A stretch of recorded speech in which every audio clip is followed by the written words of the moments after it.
Bab 438. Apakah aku orang seperti itu?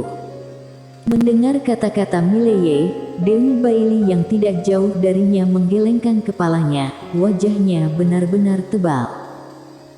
Mileye mungkin tidak bisa menerima pukulan Taupan Li, tapi anjing kaisar ini pasti bisa menerima pukulan Taupan Li. Mendengar kata-kata Mileye, Taupan Li menggelengkan kepalanya dan tersenyum. Kalau begitu, kalian maju bersama.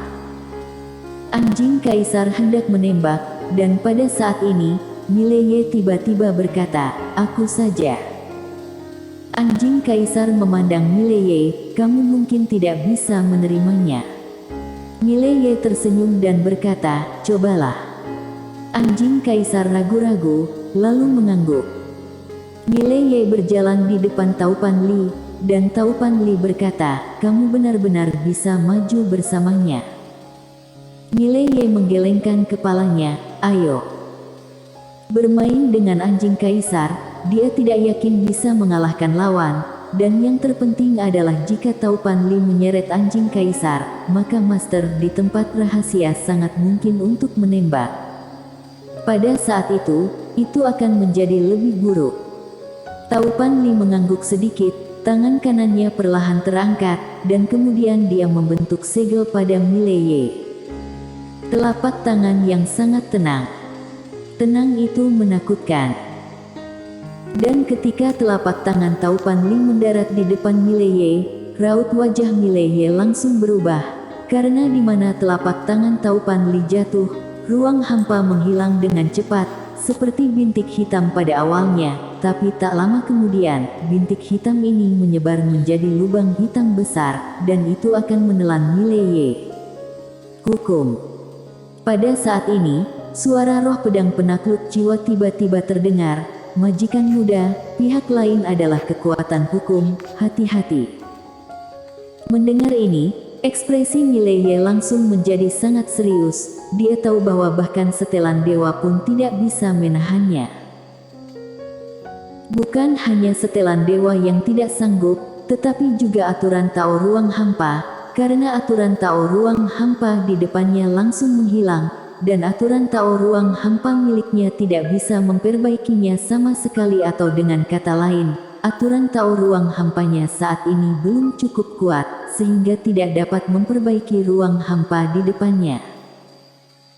Tepat ketika Mileye akan ditelan oleh potongan ruang hampa itu, anjing kaisar hendak menembak tidak jauh, dan pada saat ini, Mileye tiba-tiba keluar dari sebuah pintu, dan saat berikutnya, dia langsung bersembunyi di dalam pintu.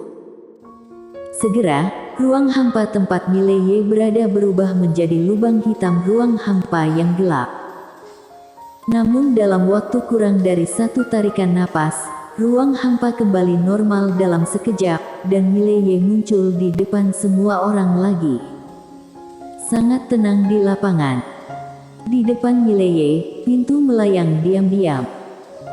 Setelah beberapa saat, Taupan Li berkata dengan lembut, "Kamu melakukan ini, sedikit curang."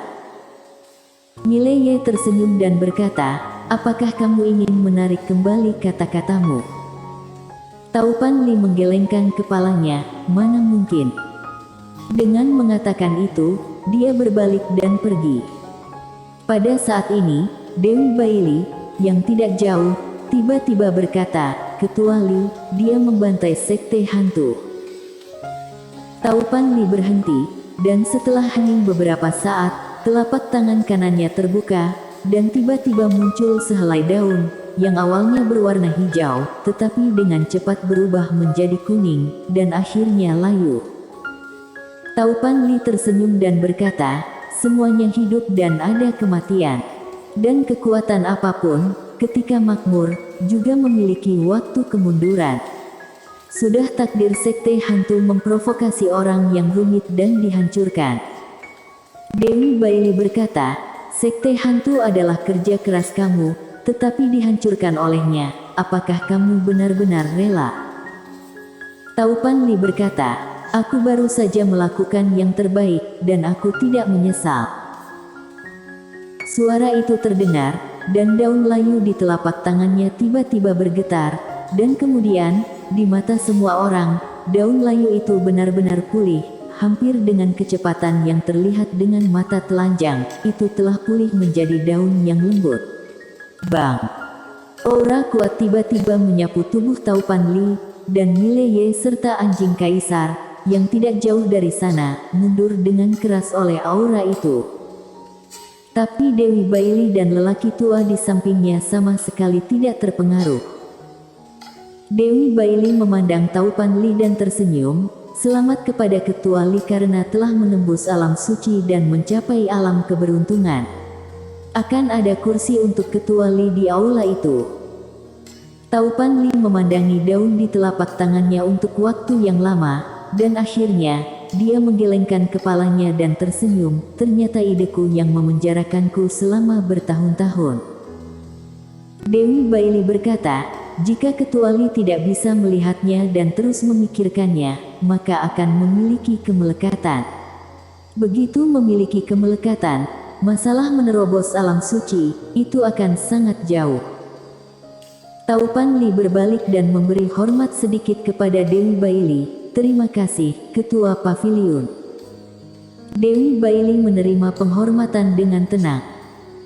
Taupan Li memandang Mileye dan berkata sambil tersenyum, kenapa kamu tidak menerima satu jurus dariku lagi? Mileye. Taupan Li tertawa, berbalik dan pergi. Mileye menggelengkan kepalanya dan menghela nafas, bisakah menerobos dengan cara ini? Dewi Baili memandang Mileye dan tersenyum, kamu pikir itu sangat sederhana. Tahukah kamu sudah berapa lama dia terjebak di puncak alam suci? Selama beberapa dekade.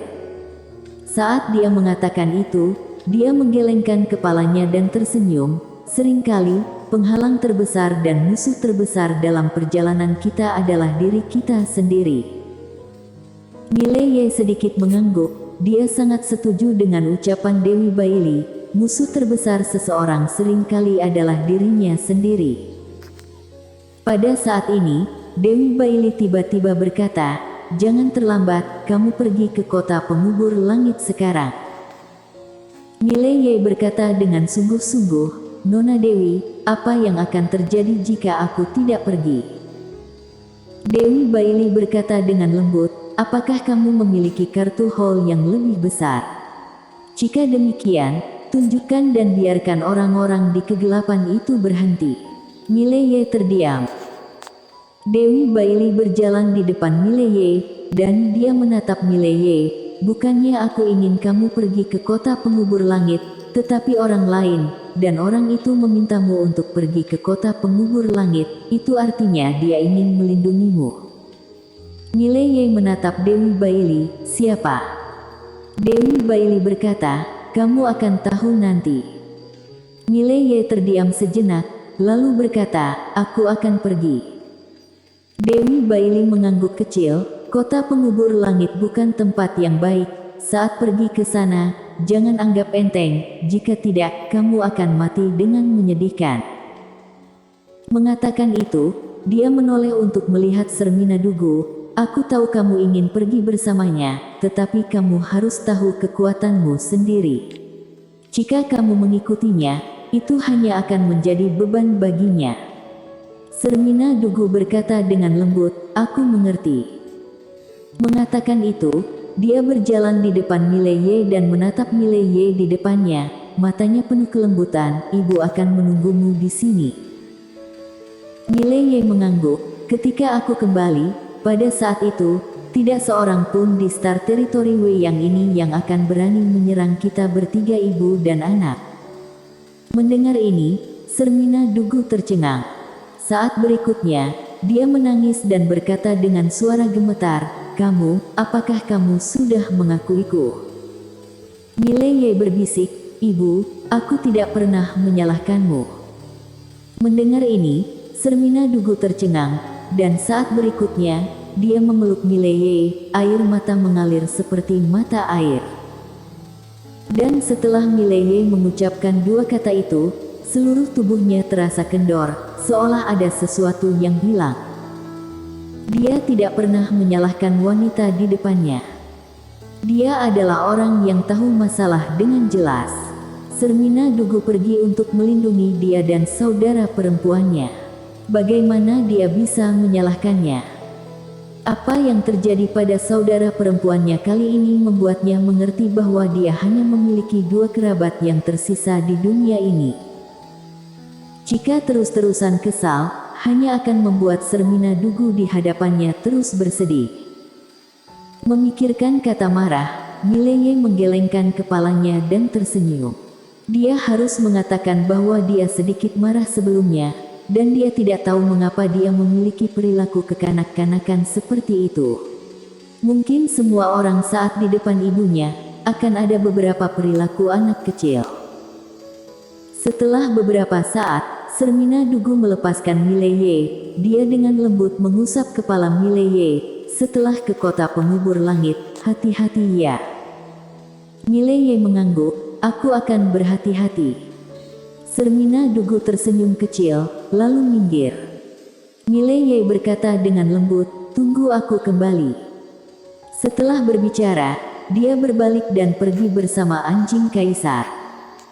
Setelah Mileye dan anjing kaisar pergi, Dewi Bailing menatap Sermina Dugu, Nona Sermina, pergilah bersama Tetua Li.